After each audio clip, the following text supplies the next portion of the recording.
my father came to the valley, the Columbia Valley, in 1910. He was 5 years old at the time, and they settled down in the Sidmouth area.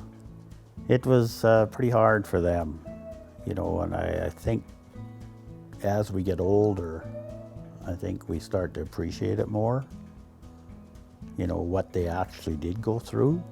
Well, Mom had a gas washing machine. She had a wood stove, and she did all her canning on that. I don't know how she ever did it now, you know, when I think back, because in the summertime you're canning, and I mean, it must have been terribly hot in that kitchen. No, there wasn't power. Like, we just didn't have power. They had propane fridges, and you heated with wood and oil stoves in the winter. If you had to leave, they used to have these the stove oil, you know, little furnaces to keep it warm enough so everything didn't freeze up. Or you had neighbors come and keep the fire going. So it was that kind of a thing. But no, there wasn't power. But later on, just for ironing and doing laundry, Mr. Koch, Art Koch, he had actually got a diesel plant. And then we'd all there were a number of families hooked onto this diesel plant, and we'd all take turns. The ironing day is this day because the diesel plant wasn't big enough for everybody to iron and do their wash. We made our own power, you know, we had our own little power plant down at Johnson's Landing. Well, it was water power, and we had water, you know, a pipe, metal pipe running down the hill, and we were through a water pelleting wheel, and we were able to produce 1 kilowatt of power. You know, and it was left for lights, and if we were careful, you could run, you know, we could run a fridge with it. Maybe the younger generation coming up doesn't, it's impossible for them to understand what the older people went through. There were tough times. It's just like coming out of the dark and being in the daylight. Or packing your water for a quarter of a mile, or going to a faucet and opening it up to get water. And especially washing machines, electricity. There was no electricity down the valley in their days. Right from the early 1890s, there was development began on the Kootenay River, because between Nelson and the Columbia River, the fall is tremendous. The elevation difference, and therefore perfect for power generation. Sometime in the 60s, the West Kootenay Power and Light Company were looking for sites for power development, and they had chosen a site at China Creek, and they had chosen another one at what they called the Tin Cup Rapids, just below where the bridge goes across the Castlegar, the highway bridge.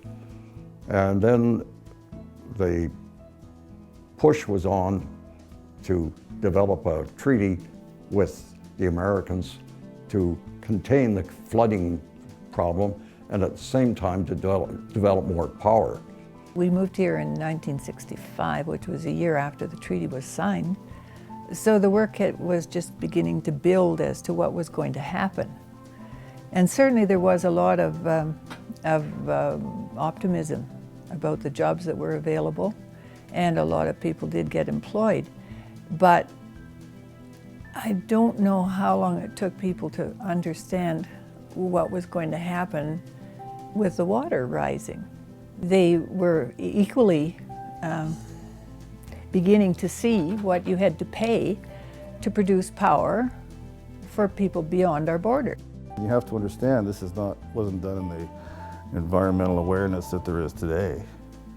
It was done with a mindset with an awful lot of people that in the province that, you know, it's the new frontier. Build it, cut it down, flood it up, make it pay for itself, you know. There was no environmental issues to speak of with very many people. Progress means different things to different people. It's very obvious that the United States and Canada has progressed a very, very long way since first contact. But I just need to say that no one's paid a greater price for that progress than the natives that were here when they first arrived.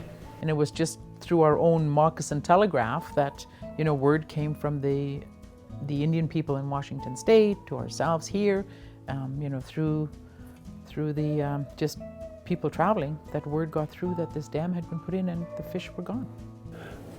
I always think it's awful to flood good farmland, because farmland is what keeps us eating. And we don't have too much farmland in BC. But we do have power, so it's one or the other, eh? We're sitting here today, or I am, in front of a bright light that's powered by electricity. We didn't have that before. You know, we have a paved road. You know, we have, you know, ambulance service. We have, you know, all those sorts of things that people get. But from the economics point of view, the Columbia River Treaty was a winner. I mean, it cost us $600 million to build it. We went $100 million over budget. We built 3 dams. There's tens or hundreds of millions of dollars of profit going through those spillways every year. You know, that's building hospital beds and infrastructure and all that stuff. And that is the standard thing of what happens with development a lot of times. It benefits the quality of life for people. And it benefits the quality of life for 99% of the people. But I'm not talking about 99%, I'm talking about the 0.5% that happened to be impacted by what happened. So, yeah, it benefited things, but it benefited an awful lot of people, and those that paid the price, they paid the price.